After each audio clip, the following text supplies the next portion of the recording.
17 नवंबर 1965 को यूनेस्को ने 8 सितंबर को अंतर्राष्ट्रीय साक्षरता दिवस घोषित किया। इसको पहली बार 1966 में मनाया गया। इसका उद्देश्य व्यक्तिगत, सामुदायिक और सामाजिक रूप से साक्षरता के महत्व पर प्रकाश डालना है।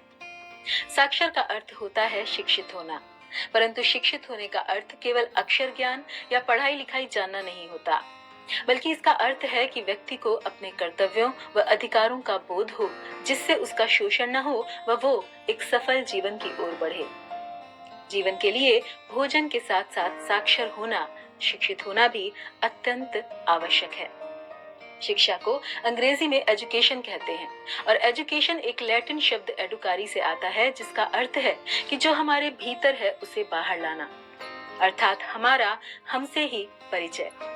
तो ये वर्ड एजुकेशन ये खुद हमसे डिमांड करता है कि सबसे पहले हम खुद को जानें, खुद को सही रूप में समझें। एजुकेशन अर्थात शिक्षा चरित्र के विकास से प्रारंभ होती है। वैदिक सभ्यता के अनुसार यदि एक व्यक्ति का चरित्र श्रेष्ठ नहीं है तो उसकी शिक्षा का कोई अर्थ नहीं। और चरित्र को विकसित किया जाता है, उसे परीक्षा पास करके या तेज बुद्धि और आईक्यू से पैदा नहीं किया जा सकता।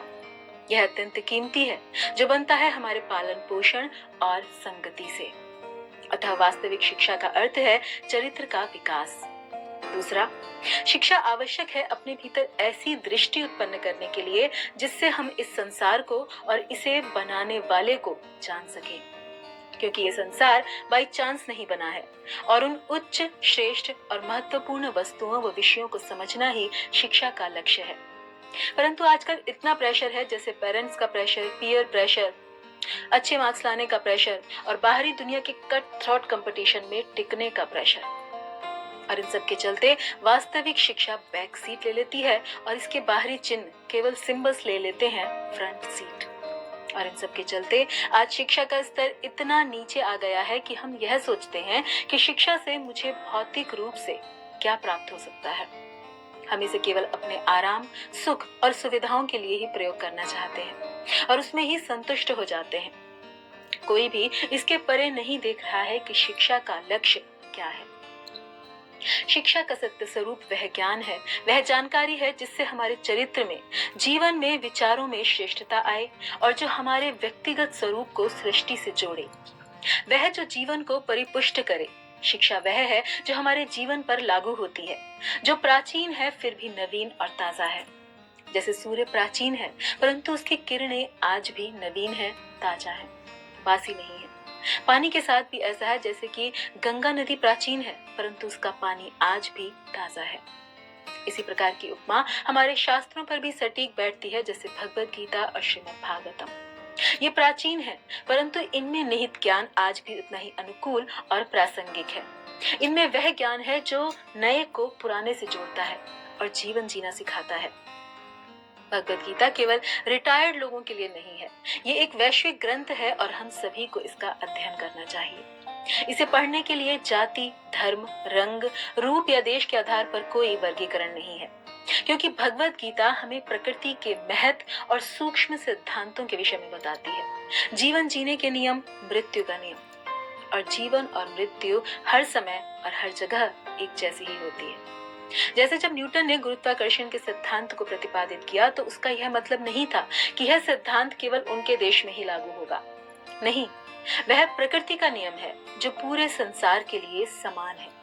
इसी प्रकार भगवद गीता प्रकृति का नियम है, भगवान का नियम है। ये हमारे विद्यार्थी जीवन में, प्रोफेशनल जीवन में, पारिवारिक और सामाजिक हर क्षेत्र में हमें महत्वपूर्ण ज्ञान प्रदान करती है। ये जीवन जीने के स्पष्ट गाइडलाइंस देती है। इसकी श्रेष्ठता को समझने के लिए भगवान श्री कृष्ण द्वारा कहे गए इन शब्दों को देखिए। विद्या विनय संपन्ने ब्राह्मणे गविहस्तिनि शुनि चैव शुपाके च पंडिताः समदर्शिनः। इस श्लोक में भगवान बताते हैं कि एक शिक्षित व्यक्ति कौन है जो वास्तव में ज्ञानी है।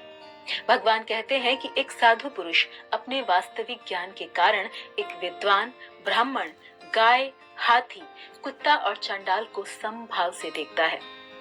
वह यह देखता है कि ये सभी जीवात्मा उस परम पुरुष के अंश हैं, शाश्वत हैं, आत्मा है। अर्थात वह व्यक्ति सही रूप में ज्ञान में स्थित है जो जानता है कि वह शरीर नहीं, आत्मा है। और यही ज्ञान भगवान ने अर्जुन को गीता में देते हुए कहा है कि इदम तु ते गुह्यतमं प्रवक्ष्यामि अनसूयवे ज्ञानम विज्ञान सहितम यत् ज्ञात्वा मोक्षसे अशुभात्। हे अर्जुन, क्योंकि तुम्हारे अंदर ईर्ष्या नहीं है, द्वेष भाव नहीं है, इसलिए मैं तुम्हें यह परम गुह्य अर्थात गोपनीय ज्ञान बता रहा हूँ, जिसे जानकर, जिसकी अनुभूति करके तुम संसार के सभी दुखों से, संकटों से, क्लेशों से, चिंताओं और परेशानियों से मुक्त हो जाओगे और तब तुम्हारे लिए सच्ची खुशी का मार्ग खुल जाएगा।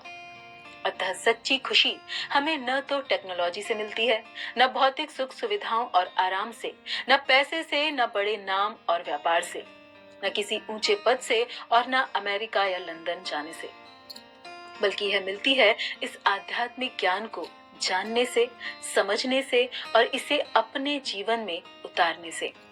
और यही हम